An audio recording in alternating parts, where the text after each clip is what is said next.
This is Dolynny TV.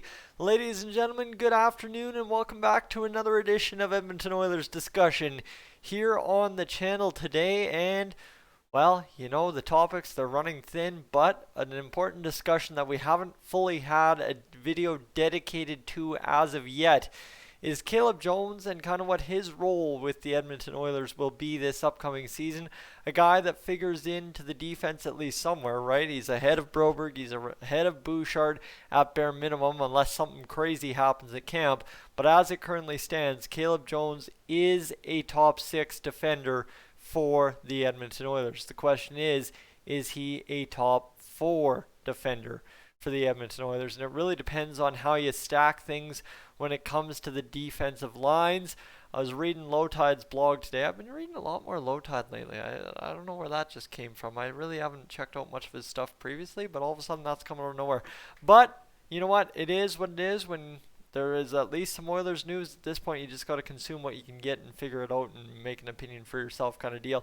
But I really agree with Lowtide's assumption that, a lot of the Oilers' success depends on if Caleb Jones can assume a top four role and succeed at it, right? Obviously, that's kind of the question a couple people have asked me in the comments section here in the past few days is how can you assume that plugging Caleb Jones into the top four magically solves the Oilers' problems?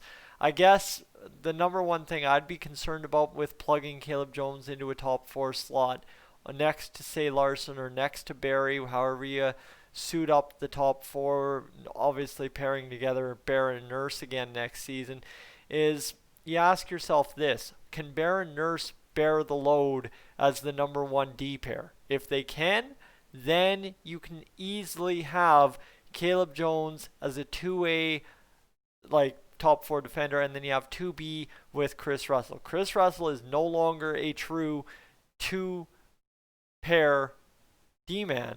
But if you can platoon him kind of there with Caleb Jones, especially given that, according to Lowtide and a lot of other sources, you kind of look at the situation where you're going to have the Oilers playing the third D pair a lot more 5-at-5 this season just because, right, it makes more sense.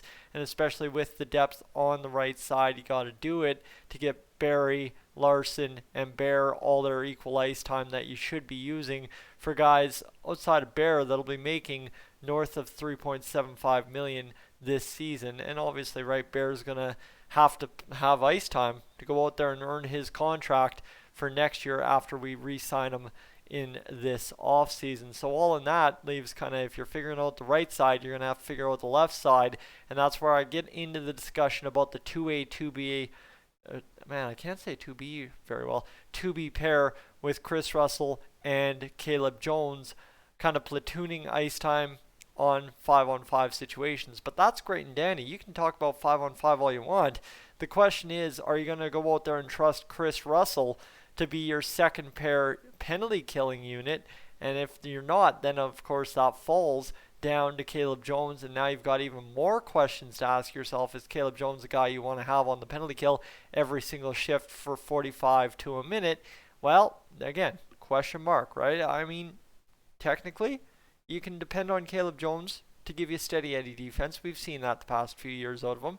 But the question is, how steady Eddie can you expect out of him in a full season? We haven't seen that yet. We saw that out of Ethan Bear last year. You'd hope Caleb Jones takes the big steps forward that Ethan Bear did. Caleb Jones entering this year with more NHL experience than Ethan Bear when he assumed a top four permanent role in the NHL. But, right, again, not all 2D men, not all D men for that matter, are created equal. So that leaves you with the question of, if you can't have Caleb Jones kind of roar into a role in the NHL like Ethan Bear did, are you going to get much more value than you already are getting out of Caleb Jones? And if you don't get more value out of Caleb Jones than you are now, the Oilers' top four is going to suffer a little bit, because either you're going to have to get Chris Russell in there, you're going to have to hope Philip Broberg can somehow come in and just light the NHL on fire offensively and play steady enough defense,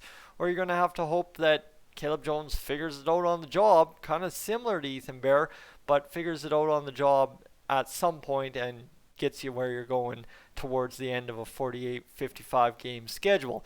That's the question, right? I mean, technically, you look at the defensive setups in an all-Canadian division. If that were to happen, the Oilers not that bad off as long as everybody plays to potential. And that's the thing, right? That's the other question about it is if you get the potential of Caleb Jones out of him this year, we're going to be fine and dandy. Caleb Jones is the guy who scored 9 points in 43 games played last year, playing 14 minutes a night. So all of a sudden, Caleb Jones gets up there and starts playing 17, 18 minutes a night, an extra 3, 4, 5 minutes a night on the ice. Yeah, definitely not going to be a problem.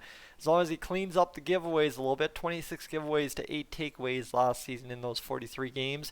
And of course, for Caleb Jones, he's got to get those hits up if he's going to be in the top 4, just to kind of add an extra wrinkle to his game. He had 33 hits in 43 games last season, so you'd like to see him kind of up that a little bit more. But of course, you know, that's not 100% Caleb Jones' game. We know him a little bit more as a flashy D-man, but 6'2", 194, you'd assume he comes in probably around 200 this year, so you'd expect something out of him there as well. And possession metrics, like he's pretty much an even puck possession against kind of player, 49% Corsi 4, and then the Fenwicks there at 48.6. And the on-ice save percentage when he's on the ice for our goalies, 904 save percentage for our goalies. That's not too bad, right? Caleb Jones, the guy that gets it done. And shooting percentage plus save percentage at even strength, 99.8% on ice shooting percentage for.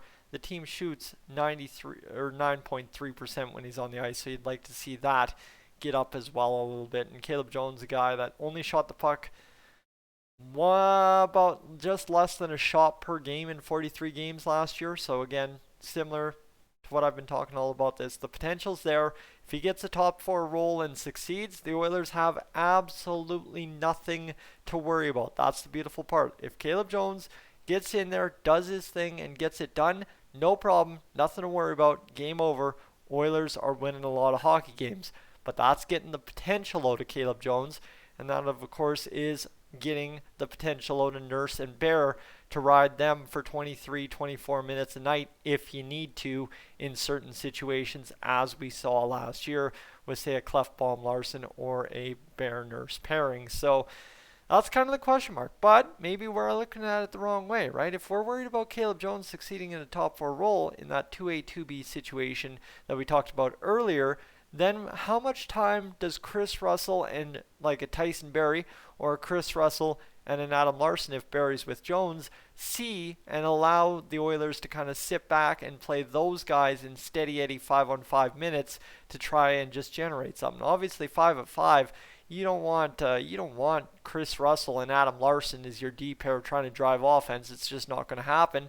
But if you're looking for a D pair to get out there and take a face off in your own defensive zone, Chris Russell and Adam Larson may be a good pair to do that.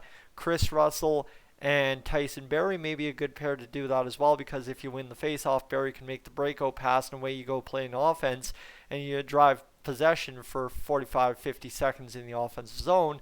Suddenly, yeah, we're not talking too bad. And that, again, I think what I'm trying to get at, the long way to the short story, is simply looking at Caleb Jones. For him to succeed, everybody else just has to do what they're capable of and let him just grow into the role, similar to what Ethan Bear did last year, right?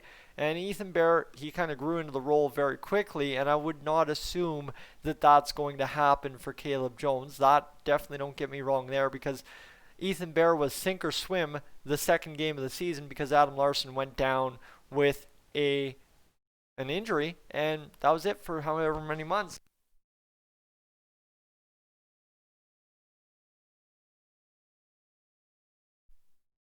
And it was up to the Oilers to get the most out of a young rookie right-hand shot defenseman and try and not sink his career. And thankfully the Oilers didn't. Thankfully Oilers fans didn't. And away we went all the way into August against the Chicago Blackhawks for 4 games. So that was solid enough. But now you got to kind of similar right over again, is now you're starting the season off shorthanded without Clefbaum, and you got to expect Caleb Jones can just fill part of that role, platooning it with Chris Russell, no problem. And I mean, yes, do I see a problem? I 100% see the chance for a problem. But at the same time, am I going to sit here and worry about it? No, I'm going to see that the Oilers have developed both Jones and Bear the right way. And we have a very good chance at seeing Caleb Jones come out and succeed in a role in a top four, even if it is a 2A, 2B situation with Chris Russell. Ladies and gentlemen, I'm Tyson. This is Dolynny TV. I'd like to get my hands to quit being bit, so I'm going to go feed the cats. I will catch you in the next one.